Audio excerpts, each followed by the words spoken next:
So President Donald Trump has threatened to impose tariffs on goods coming from the EU, just like he's done with Canada, Mexico, and China.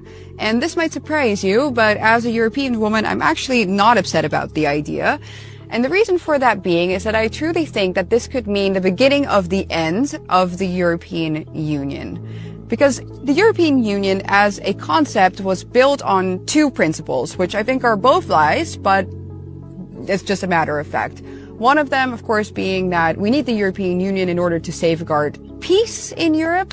And the other one, this is the one that's important in this story, is that we need the European Union for our respective national economies, because without the trade union that the EU is, we would never economically survive.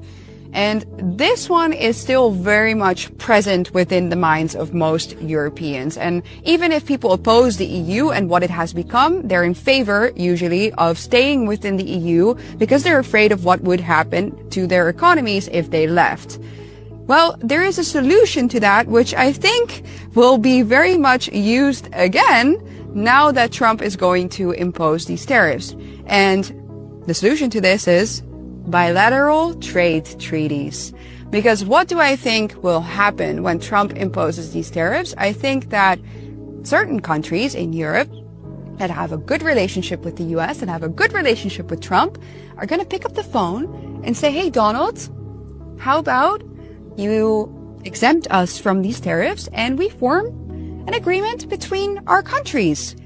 And let's just take an example, right? Let's talk about wine export, for example. Two major countries in Europe that export wine to the US. One, Italy, where I am now, and the other, France. Which one of those two do you think will have an easier time picking up the phone, calling up Donald Trump, and getting that bilateral trade treaty in place? Yeah, I think it's pretty obvious that Giorgia Meloni will probably have no issue doing that within a couple of minutes. Whereas Macron, the man who immediately started to threaten Trump when the news broke about these potential tariffs, that he's going to have a little bit of a more difficult time. And yeah, trade with the most powerful country in the world, America, is pretty important. So I truly believe that this could start to really shake the foundation of the EU and will show countries, respective countries and their populations in Europe that, first of all, it's not automatic that it's a financial and economic benefit to be part of the EU. I think there are plenty of arguments that show that, but this one could make it really, really clear to people.